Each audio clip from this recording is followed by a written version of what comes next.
Hello, hello. Welcome to Beyond Aesthetic, the Business of Beauty. Today we have a very, very special guest who's no stranger to many of you. The incomparable Terri Ross, founder and CEO of Terri Ross Consulting and president of Aesthetics, is going to turn up the heat on business analytics. Terri is a world-renowned practice management expert, thought leader, and high-performance sales coach for both medical aesthetics practices and Fortune 500 medical aesthetics companies. She's helped thousands of practices launch, grow, and scale upwards of 2.5 million in 1 year, and has been retained by several Fortune 500 companies in the aesthetic space to train their sales teams, as well as deliver keynote presentations. The title of this episode is Data is Sexy. How knowing your numbers and the top KPIs can 10 times your business and empower your team. Please help me warmly welcome Terri. So thank you so much for having me. I always love the opportunity to, collaborate with people such as yourselves and bring expertise and knowledge and experience to the industry. So I'll date myself many, many, many years right out of college. So I've worked for division of Johnson & Johnson, Ethicon Endo. I've been in multiple therapeutic areas. So I think that was my first opportunity to learn business and run teams. Yes. And then I had an opportunity to start Terri Ross Consulting back in 2012, working with several practices across the country and really learning the internal workings of a practice, both in plastic surgery and medical spas, in addition to being a managing partner of one myself that eventually sold to a very large chain. So, I think I've worn, what lends to some of my credibility is I've worn every hat within the aesthetic space and really have learned what works and what doesn't and how practices can scale and, where some of their challenges are and more importantly, how to overcome them. Wonderful. And you yourself, just tell us a little bit more about you. Oh God, Midwest girl from Detroit. Go blue. I don't know what team I'll say. I'll keep it. It's okay. Yeah, I've always, again, just, I wanted to be a doctor when I was a little girl. I preferred the business side of things out of college. And like I said, I've worked in many therapeutic areas and got into aesthetics in 2007. So it's been a really, really long time. It's my passion to help practices thrive and, again, be efficient and be profitable. I'm a single mom. Most people know my little daughter, Sloan. She's 10. I live in Los Angeles and yeah, that's my private life. I travel all over the world. I do probably, 26, 27 shows a year lecturing, which I'm honored to do. And I just really studied the industry and again, very blessed to be humbled to work with many of the societies and my clients, who you are. And if you're not, I love that you support me so much, through all your endeavors as well. Oh, wonderful. So thank you. And so now let's get to some of the business at hand, some of the questions that we wanted to ask you. Sure. So why is it so important for med spas to understand their data? Look, whether it's medical spas or a plastic surgery practice, right? Or anything in life, sports, your schoolwork, data, I kind of took some notes here. So if you think about your business, and I say this often, you are an entrepreneur, which means we have to be smart about it. Even if you don't like it and you're scared of it, data is scary. But without knowing the data, how do we know how we're doing, how we're performing, what kind of clients we want? How are we improving our customer service? How are we managing our marketing dollars, spending the money in the right areas? How do we know what those conversion rates are, what our cost of acquisition is? I can go on and on about why data, how do we predict our trends? How do we forecast and predict revenue? We can't do any of those functions without really taking a good hard look at the data. And I think what tends to happen is it's a very shiny, space. So there's new toys and, new marketing channels and this CRM and this website company and this device. And we need those things to run our business. But if we don't have the foundation of the house solid, where we understand all of those metrics, if not more, and somebody who can analyze them to know what to do with the information, whether it's good or bad, so that we can make an informed decision. So that's why it's important to, again, come from, learn it if you don't know it. Mm-hmm.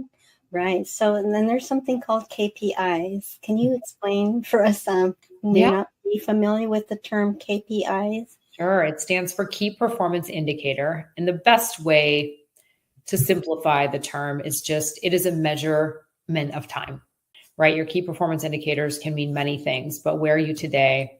Where do you want to be? And then when you look at the departments within your organization, there are very specific KPIs that must be met in order to achieve the goals that you're looking for.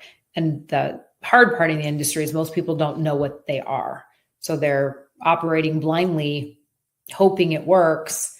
Again, perhaps being busy, not being profitable, or, compensating, but perhaps, not the right way where it's productive for the business and for the provider. So the KPIs that are in aesthetic medicine are really important to know.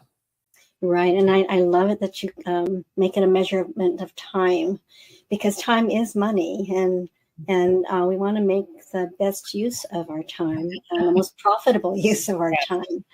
So can you tell us some of the top KPIs that most medical spas need to keep track of? Yeah. I mean, gosh, there's so many things, but if we're looking at like what a typical med spa room should generate. Again, every state is very different in terms of what providers can and can't do, but a medical spa room should do around 600 to over 1,000 an hour. Doing medical treatments. And what I mean by that is, right, injectables and body contouring, skin tightening, things like that. If you're an esthetician, doing facials. I don't mean medical esthetician or estheticians that can do medical procedures. That starts to fluctuate the KPI and the revenue per hour.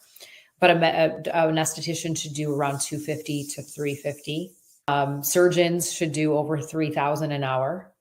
Even just those alone, gross profit should be well over 50%. And I say gross because we didn't pay labor on those things.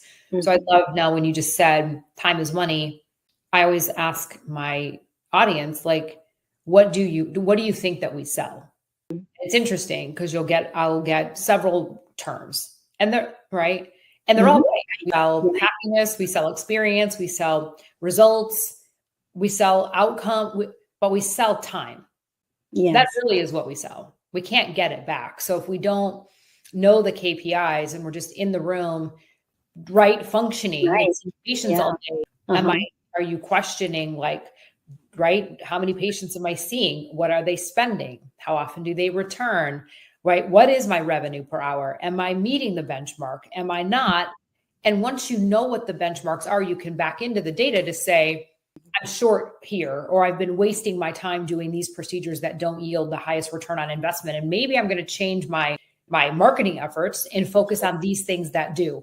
So it's like a spoke in a wheel. When you know these things, it's very powerful, right? It's like financial freedom to be able to make the changes where we've seen practices grow multi-millions of dollars when they know like what they're actually looking at and what to change.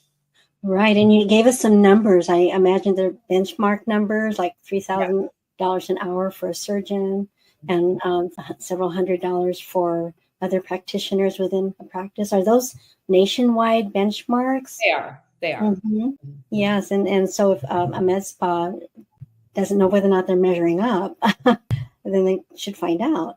Yeah. And I invite people. I'm like, please, if you don't know how to do the equation, it's, I'm happy to share that with you, but you really need to go figure it out to say, okay, what is my baseline today? The only way to move and grow is if you know that.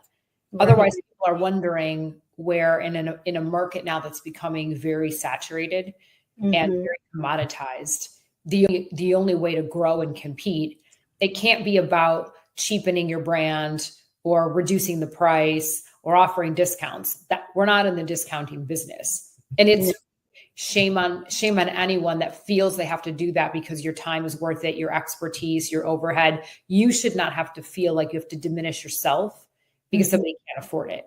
They will pay for it. right? They will definitely pay for what they feel is valuable. And if people are working too hard and not making enough profit, then that would be incentive to try and find out what is the reason, what's the cause. And so it dawns on me that there are several med spa practitioners and owners who don't know their numbers. And can you let us know some of the reasons you have come across as why? Honestly, no. And I say this in a little quiz, 90% of aesthetic practices, not even just med spas, don't measure the data. 90%. 90%. That's a lot of people. And all, that's no criticism.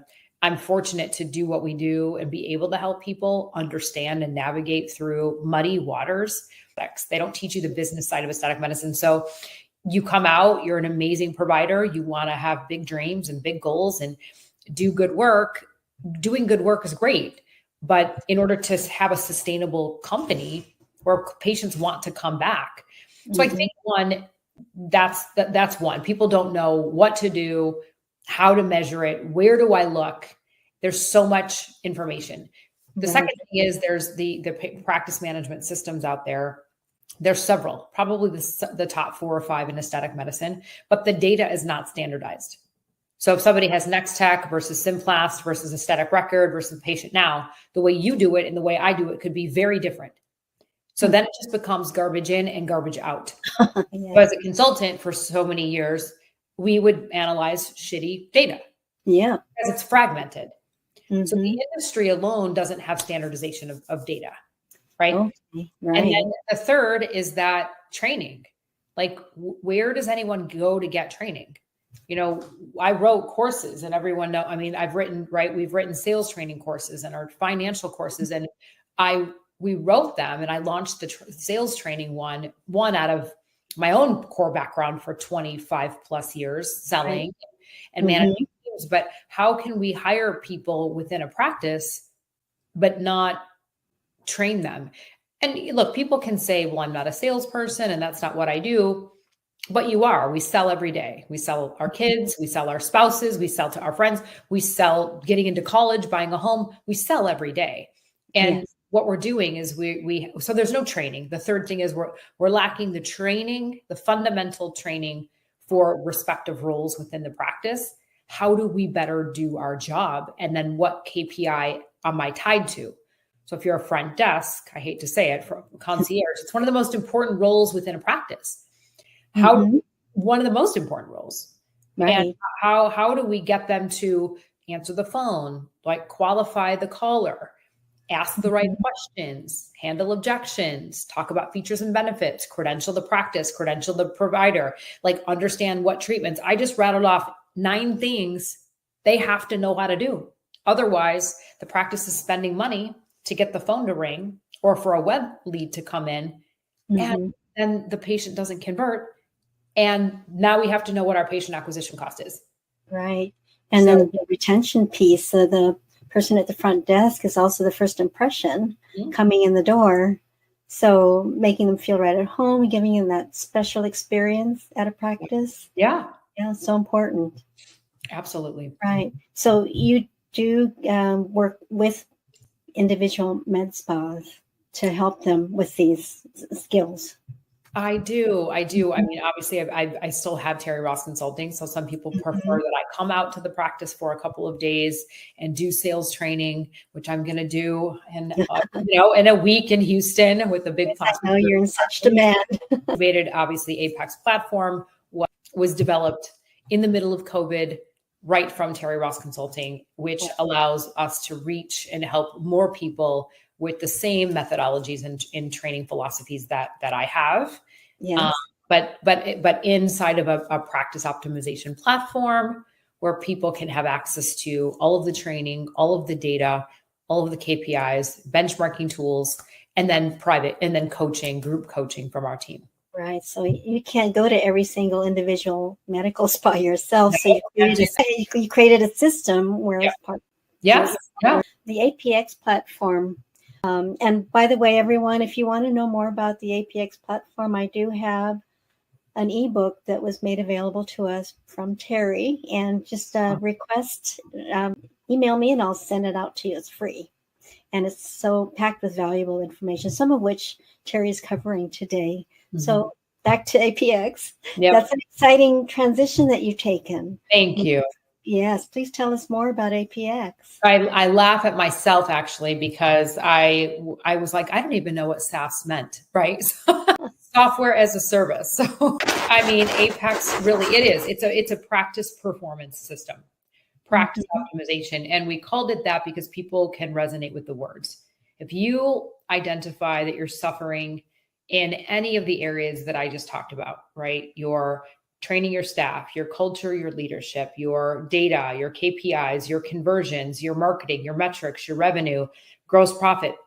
I could go on and on and on what we solve, but that is what we solve. And we looked at identifying these 8 blocks of components, and they are tied to a unique identifier within the platform, so that people do have the training courses. There's accountability metrics built in. They can take a test. They can have downloadable assets. No one can ever say, I don't know how to do my job, because how to do your job is in the platform. There are live training courses either from myself or my team. And then it parlays into financial analytical calculators, that all of the things I talked about that people don't know how to do, we've dumbed it down. We do it. We've done it for you. So all the calculators, you're coached on what data to put in there. It spits out information, which practices are like, oh my God, I had no idea. It's so rewarding. And then it parlays into a KPI dashboard. So in real time, you can actually measure what's working and what's not, with the standardized KPIs that we believe are the right things to measure. And then within every single month, there's more than 10 group coaching calls. And people know it's Terri's Tribe. We really are a family and a community of people that don't just learn from our team, but learn from others as well. We're all in this together. The rising tides lift all boats. Let's talk about things together, and let's share best practices so that we all win. So every member on the team can take part of this training and benefit. So the whole practice, the whole clinic can benefit, because every single person has a training module that applies to their role inside of the practice. And then they're all coordinated, measured, so that there can be some conversation around any issues that might arise, or even pats on the back for work that's being done very well on both sides. So continuously improving as a team, the cohesiveness I can feel that can come out of an application like APX is powerful. Yes, thank you. I thank you. It's interesting because truly that's how we feel. Like, we know the work it's done. We know the impact it has had. It's often interesting, look, time is valuable to all of us. We have families and friends and partners. But if people really want to grow the business, you have to invest time. Just like you went to college and you studied your craft to be a good provider or a good doctor. We work on being a good parent, whatever it is, we invest in learning, right? You have an MBA, like we didn't get it. Nobody waved us, the magic wand and told us how to do it. No. And I think one thing that's interesting is that as much as it can help people, it's often, well, how long is it going to take? And how much work do I have to do? And it's interesting when I hear it, because I know the answers and I can defend, right, what that might be, but it really comes down to, what is the value that you put on your business, or the value you put on yourself, or the value you put on scaling in your team. And if it's an area that you struggle with, I don't know about you, like I have always hired coaches and mentors. I constantly am learning. I never want to be the smartest person in the room, but I certainly want to learn, their strength and vulnerability. And that's where we see exponential change when practices of any level. And we've had some of the highest key opinion leaders in the country, been in for 30 years, ready to go sell, but they're like, no, we want to work with you. We know we need help. So it can do some powerful things, but somebody has to be really ready to commit and hold people accountable. Yes, and that's terrific, because even the top athletes in the world, they have coaches. They continuously seek, right, to be better and better. Tom Brady had a coach when he was playing. I love it. I'm like, he's right. To Tiger Woods, think about these athletes, right? It's not just like one swing and I'm done. And I did it. I mean, how do they every day, hours and hours and hours? We just came off of our 4S Summit, which is really a business conference. But one of the slides I showed was that, people talk about massive action and these big, huge changes, but it doesn't have to be that. It's a 1% difference. And so if every day you do 1% of practicing something that you can improve upon, by the end of the year, it's a 40% change in that area. And that's a lot. So I want you to guys to, thank you all for tuning in and for listening. This shouldn't be scary, but if you are invested in your company and in your patients and in your career development, this is the time that we have to say, shit, I do suck in this area, right? I could be better over here. And how do I do that? And what am I willing to do? And can I carve out an hour or 30 minutes or whatever it is to get to that small incremental change? Because it feels really good. Yes, that's right. And you have the fine eye, the trained eye with your wonderful experience, and you bring, and there's only so much of you that can go around. And although you do provide individual coaching for each practice, you have the 4S Summit. Yeah. That's another magnificent, wonderful service you provide for the medical spa aesthetics industry. Tell us some more about that. Thank you so much, Janelle. Great question. It really was designed. I think we launched our first one in May, and it's right, the aesthetic success. And while I am, again, blessed and honored to work with all of the societies and speak at these conferences, what still was coming up from most everyone, or how do we work with your team? And can you come to my practice? And I'm still struggling. And I took all these notes and I don't know what to do. Where do I start? More importantly, how do I do it? How do I do it? I can speak on my own behalf. If I'm lecturing all over the country, I can talk for 15 or 20 minutes. And sometimes I'm grateful and blessed to have an hour. But then what happens? People go back and they're just confused. They don't know where to start. And if they weren't trained by the things we talked about, get back overwhelmed and nothing happens. There's zero action, zero execution. So the 4S Summit, it's myself, Isaac Muesli, my co-CEO in Apex, and Dr. Renato Saltz, a world-renowned plastic surgeon in Salt Lake City with 2 locations. He's been the past president of both the international societies as well as the American societies. We 3 are the owners, and it was honestly to just take people to the next level.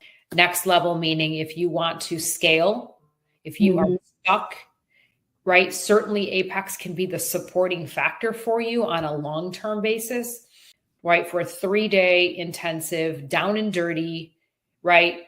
Bring your P&L, bring your balance sheet, bring your Excel, bring your team, like be ready to learn. I mean, we worked 15, 16 hours a day. The feedback was astronomical. And that's really what it is. How do we give people the blueprint of exactly how to do it so that when they go back to their practice, they know they have the tools, what to do. Right. They have direction and they've been blessed. And also email Terri at terriross.com. Wow, you've done so much for the industry, Terri. I'm very, very grateful for learning from you and for having you in our presence. And you are a luminary in my gosh, saying thank you so much. I mean, I posted, I'm sure, and I think you commented the other day that I and everyone should have a purpose. And other than my daughter, you and people listening and the followers, the clients, you guys really are my purpose for all of this. So, and the society is giving me that opportunity to be part of that. So, right. Well, you're so gracious. I'm just curious. Could you give us some examples of med spas that you've helped? Yeah, I'd be love to hear back of case studies, but I mean, I don't even know where to start. There are so many. I mean, practices have grown really, many of our practices have sold recently to private equity.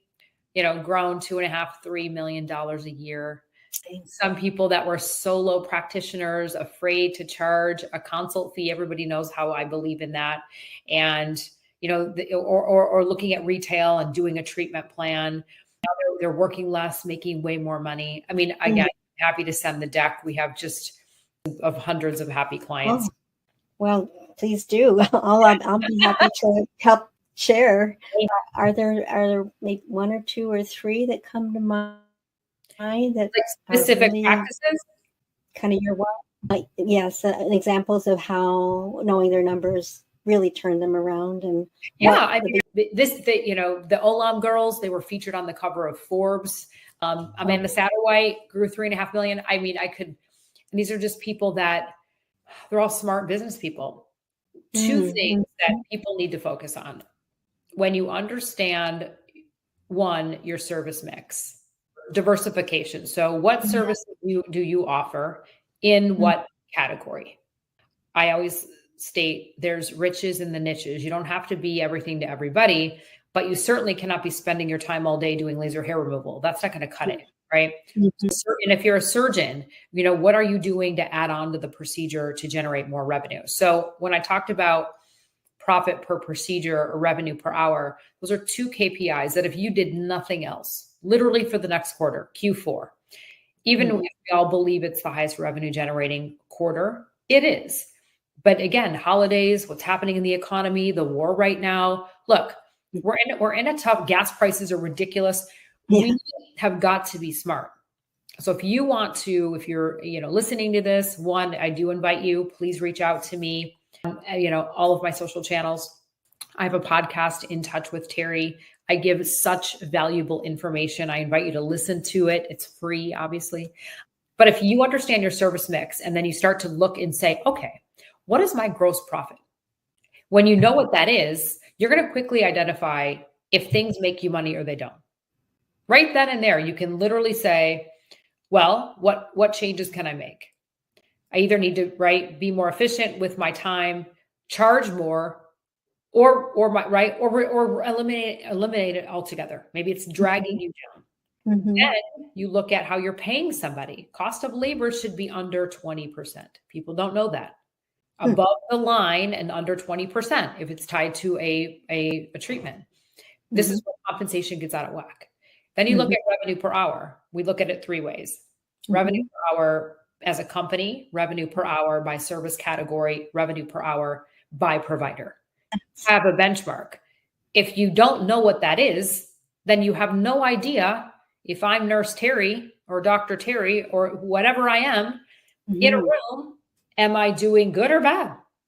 Maybe somebody thinks I'm busy all day, but am I making 400 grand or could I be making $1 million? Right. You don't back into what I'm doing in the room all day or the kind of patients I'm seeing, or if I'm doing a treatment plan or what services I'm doing, then you don't know. And then it just appears I'm busy making X amount of money that I could have 3x that revenue. So those are two KPIs that have all those practices that I named. There's we always do a practice assessment. It's the health of the business. That's how we uncover. I never say what's wrong, areas of opportunity. When we uncover them, we can quickly tell you what's working and what's not and what to change. And if you change it, and then you take the training courses and you know what to do, how to sell, how to convert, how to do a consultation, how to close, how to qualify. If you study what we teach, everything comes together because the data doesn't lie. That's right. The data doesn't lie. Yeah. And so also, though, if a procedure doesn't seem to be right or profitable for a practice, maybe they have a different clientele who's expecting other kinds of services, not the one that the medical spa thinks. Yeah. This helps identify, helps them prioritize the services. 100%, 100%. And really say, wait a minute, why? God, people are such a wow factor. And it's such a humbling place when they're like, oh my God, Terri, I had no idea I've been spending all my time doing this thing that makes me no money. And then they're like, God, I wish I would have known this years ago. Right. Well, time that wasn't making money and that was actually absolutely losing money for a practice. So that's it's important to identify those early and or fix it or get rid of it, right? But at least we can correct it and Mm-hmm. make an informed decisions. That was one of your questions. How do people make informed decisions? When you asked me in the very beginning, why is data important? It is the only way anyone can make any kind of decision. This isn't about my heart and my feeling. It is about the facts. And if you Mm-hmm. want to make money and you want a good culture and you want your team to stay, right, and be loyal to you, and you want your patients to return to you, there's one thing about humble and, human connection and customer service. It's another when you have those qualities perfected or being still continuously worked on, Right. because you're not willing to settle for mediocrity or average company. But when you say, okay, this is what works, this doesn't, I'm going to eliminate this, do more of this, reallocate my marketing dollars, compensate this way. It's all like a puzzle piece. The pieces all come together. You just see changes and growth quickly. Otherwise, we're all going to be stuck here in the same space, wanting something different, but not willing to do the work to make it. Change, or not know that you have to make a change to begin with. Yeah. I'm realizing some of the ways that also a successful practice and the culture shows up is in retention, the retention of the patients. Yeah. Is that also a metric that needs to be paid attention to? Oh my gosh, 100%. I mean, the average retention rate is around 65%, which isn't bad. The question I would, challenge everybody is, you may have your people that come see you all the time, right? Every quarter, every month, whatever it is for whatever treatment. I urge you to challenge yourself, run a report. Now, retention's hard to run in most softwares, but there is a way to see the next appointment if you're pre-booking. So do your patients come in for the same treatment, which means I may just get my Botox and my fillers. Maybe I just get my facials. Very fascinating, because I say that it's about less is more. You want less people in the door, but you want to get more. You want to maximize the revenue that you're generating from me. And the only way to do that is to know how often I come back. What is my average invoice? What is my average spend? What am I spending it on? Do I come back for other things? If I don't, that's an educational problem right there. Right. Start to identify and say, well, God, maybe Nell didn't even know, because the statistics have come back that over 40%, up 40 to 60% of patients said that they did not know the practice offered these other things. Oh, yes. Back to I don't want to be salesy. Well, you have to inform. We're not selling anything. You are educating your clients on what services your place offers, period. And how to best achieve their objectives to get the results that they want. So educating a patient about the options that you have available to them, which come out in an interview, or to find out what options a patient has available to them to get a plan of action that can keep the patient at a practice in the door, right, in the door, and keep coming back. Not only that, though, they have such a great experience at the medical spa that they tell their friends and family about the medical spa. Of course. It doesn't take long. I teach. It's about 34 patients to get to it. That is not a lot of people. If you do it right. Yeah, doing it right means that everyone in the practice, they're communicating about a patient. They're coordinated and they're cooperating, and there are these upsell opportunities, cross-sell opportunities, and it takes training for each of the providers to recognize when there's another option that is available, or an add-on that can be added to a patient's plan. Correct? Absolutely. Yeah, so I know you teach all of that, so that and this is the sales training. And it's the sales skill. It's another skill that the practitioners and the providers are gaining, and you help them learn these skills. I do. It's one thing to be a good provider and be able to identify the symptom and the treatment, but I teach, patients don't buy, the tangible, right? I'm not buying the thing. So where most people lack is the ability to ask the right questions to get the client to an emotional response. I do buy, patients will buy based on based on a visceral response. They want an outcome. So I'm going to buy the way the breast augmentation is good because I'm going to look better in my bikini. Right? Or I'm going to do my laser resurfacing and my injectables because I want to look, 10 years younger, whatever it is. But we have to get down to asking the right questions, which is what I teach. And I'm like, if you do nothing else, ask these 11 questions in the exact way that I tell you to ask them. Don't say anything. Don't wait till you're done. And it's very powerful and life-changing from a consultation perspective. I'm sure. So when you're asking questions and you sit back, you give your patient room to maneuver. They can have an internal conversation and then come out with something honest. Yeah. Yeah. And they're going to tell you, like, I tell my team the same thing. Someone's ability to listen intently and ask good questions. The patient will ultimately tell you exactly what they're looking for, how bad it bothers them, how committed are they to wanting to get it done, what they can afford to do, again, how it affects their life. Now you can build a treatment plan.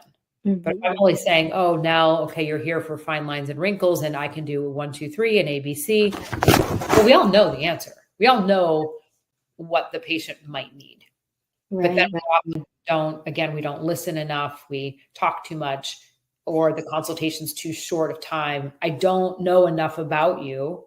Then it becomes, I'm just treating the symptom. I'm really getting down to the root of a problem, which means I won't retain you. Because I can do your Botox and filler and you'll be happy today. Doesn't mean you're going to come back. Right.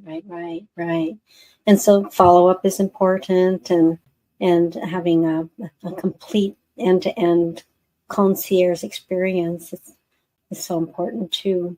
So we talked a bit about the operations of a med spa and how knowing the financials and the KPIs and the performance of providers, when it comes to retaining clients, patients, or upselling them.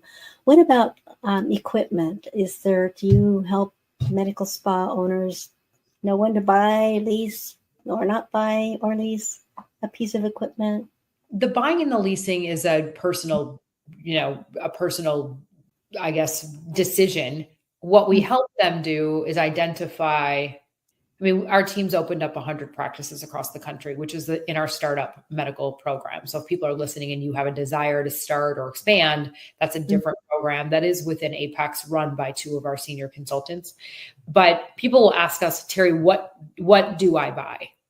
Or when do I buy it? Well, if a machine is at a certain level of capacity, probably running at 65 to 70%, you could buy something else. Now, again, then they say, well, but then it's a matter of, can I afford it?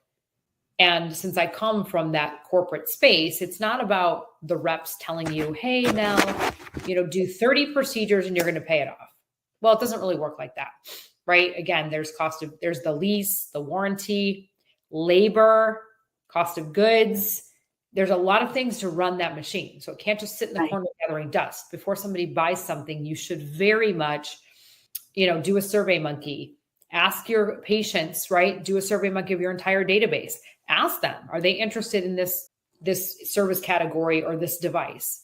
They may be getting it someplace else. Would they transition and come to you? You're going to get a lot of information. So don't just go buy it because it's the hot new shiny thing or direct to consumer from a company. Does it fit your business model? Does it fit your vision and mission? Who is your avatar client? Talking to a 25-year-old versus a 50-year-old are 2 different conversations. What's your demographic? How much do they make? Again, how often do I come back? What do I spend? That's going to allow you to have a strategic marketing plan, or at least put one together before you go buy something. Otherwise, then you're wondering, we have so many very sad stories. People that have went out, or they're out at a conference. And again, with all love and respect to the companies, and I speak for many of them too, and I get it. Some of these are phenomenal organizations making great devices, but not if somebody can't afford them. Not if you don't have the patients to support it and you don't have the revenue, to support it, or the cash flow to support it. And then people go out and they're like, oh my God, Terri, I went and bought $500,000 worth of stuff and I can't pay it and I don't have any people. Oh my gosh. It's very sad, and it's not uncommon though. So I want people to just, take a minute and just really, again, call us, let us help you with, again, that practice assessment, or just be smart. I really want people to think long and hard about how much cash do you have in the bank, right? Do you have 3 to 6 months reserves? How are you paying providers? What can you afford to do? What are you spending in marketing? How are you getting people? Because that's the very inflated thing on the P&L. The marketing spend is way out of whack. Completely. And yet they don't track it. They don't know where the callers come from, how many leads, what they spend. It's a mess, It's like throwing the spaghetti against the proverbial wall and seeing what sticks. And my gosh, that could be very risky for any business. Yeah. And again, this is all with such love that people are like, and I hope that this is so valuable for people, because our only intention and why is so that people are like, oh my God, that is me. And I did make these mistakes, or I'm not that great at this, but I want to get better, or I want to stop the bleeding, or I want to make another $3 million and I'm kicking ass, and maybe too, it doesn't matter. But I don't know anybody, if I asked you if I could help you grow $1 million to $3 million a year, are you going to say no? Right? If I can save you time and money, avoid costly mistakes, why would anyone say no to that? That's right. That's exactly right. You're increasing the profitability. And I certainly, like I said, I pay for coaches because I want to learn some stuff. That's why. Continuously growing and right. Always wanting to be better. Yeah, always. And so you mentioned a checklist. Can you talk more about that checklist is this done at the initial meeting? It's a practice assessment. Mm-hmm. And when we originally wrote it, my God, it was like 25 pages. It's very robust. It's the only way. And it does two things. It's very enlightening when the practices have to fill it out, because you can see how much they know and what they don't know, which is okay. A lot of times they don't know. And they may or may not know that they don't know. It's okay. Then we help them figure it out. But it goes into every department, whether it's, again, equipment, vision, mission, culture, team, compensation, revenue per hour, marketing, equipment, software, practice management, CRMs, your POS. I mean, I can go on and on. There's not a sheet that we do not uncover. And then we write a gap analysis report. You touch all aspects of the business. It's obvious. Of the entire practice. And then we have a 90-minute call with you, and we analyze the data, and then we roll it out to you. We basically tell you what our findings are and how to correct it. Right. Yeah, awesome. What about if a practice is ready to expand to another location? Yeah. Do you have any advice? That's kind of a loaded question. Sure. I mean, they may say, Terri, when is somebody ready to expand? Well, a couple of things. I mean, do you have an opportunity to expand in your current location? I think, again, if a practice is running at, depending on space, if you're tapped out in space and square footage and you're running at an 80% capacity, you could expand, right? By to another location. That would probably lend right into our startup program, because we always want to look at demographics, feasibility, a competitive analysis, right? Is the market ripe? What kind of demographics live there? It's not just, hey, I'm going to go over into Beverly Hills now and get some brick and mortar. That's where sometimes it is that philosophy. It's not that simple. You really do want to make sure you have an opportunity to thrive, and you're not butting up against, neighbors. Like, again, I use Beverly Hills. In a 3-mile radius, there's hundreds, 300-400 people all roughly doing the same thing. Market conditions, but yes, we definitely help them or advise them one way or the other. Right. No, that's so valuable. And potentially also identifying other locations that might be more. I do have to give a shout out. My team is just incredible. I always say there's no I in team. I could not do any of this without them. They are so special to me, the most brilliant people that I could work with too. I learn from them too every day. So, well, the gratitude is It shows from the inside out, Terri, and thank you this is so inspiring. Oh, thank you, To Nell. hear you Thank you. speak in this way. I'm honored to be here. I love what you're doing. And I think this is Thank just, you. again, we're all here to support each other and to Absolutely. rise to the best that we can be. Absolutely. And this industry is exploding. Yeah. Do you have so the competition is really It's fierce. It's fierce. yeah. Yeah. Yeah. I mean, I think with insurance-based businesses suffering, there are a lot of, family practice, internal med, OB-GYN, dentist. I met a neurosurgeon the other day. Really, the only advice I can give is, what I said earlier, why? What is your why? Like, why do you want to get into the space? And just not being ignorant to feel that it's so simple to get into this business, right? AmSpa obviously is a great resource from a compliance and a legal. There's a right way to do this, and there is very much a wrong way. And if you're interested to get into it and just do it right? Invest in the things, just like you did your career. Invest in being legal, staying within compliance, working with consultants like us so that you are on the right path of great success, right? And Amanda Satterwhite, when you asked me earlier, she was an ER doctor who was working nights in the hospital, like grinding away. And I met her, God, it's probably been 2 years ago at an AmSpa boot camp in Boston. And she's thriving. 2.5 years she's been in business, Awesome. Well over 4 million, second location. Like those success stories are what help. Like that, it like makes me elated, brings tears to my eyes. This guy came from South Africa to our 4S Summit, 19 clinics. Oh my gosh. Yeah. And when you hear things like that, it's like, that's really when it's, so again, just investing really into what's going to make you successful. Right. And having your eyes wide open and a business plan. Oh my God, right. Having a business plan. Knowing your startup costs, right? Again, knowing that's the other sad thing. People think, hey, I have 50 grand and I want to go do this. And, I hate to say, maybe we can get a one room show. I mean, there's opportunities to do that. Again, how much cash reserve do you have and how much is it going to cost you? And what is the overhead every day? What's your break even point? When do you bring on someone new? Like, what are you going to start with? How do you price those services? There's so many things that I just don't think, especially if you come from outside of the aesthetic industry, that you don't know that. And I'm all for it. That's what we're here for, right? If somebody wants to get into the space, amen. I want you to too. We want you to just do it right.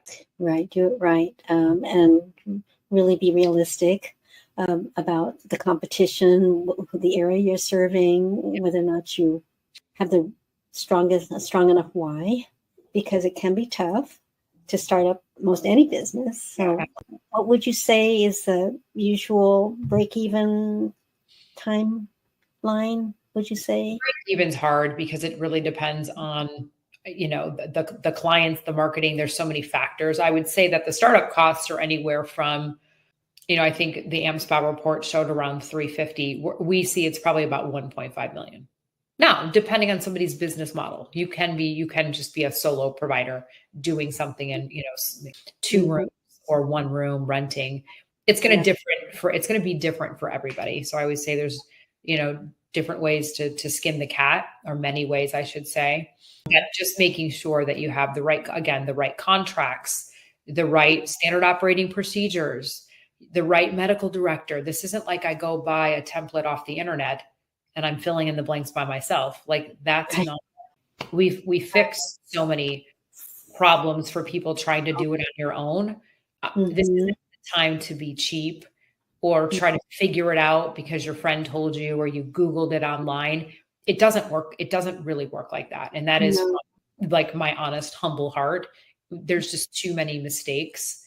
And then people wonder why they've started a business and they're not making money and they can't afford to pay the bills. And then they call us.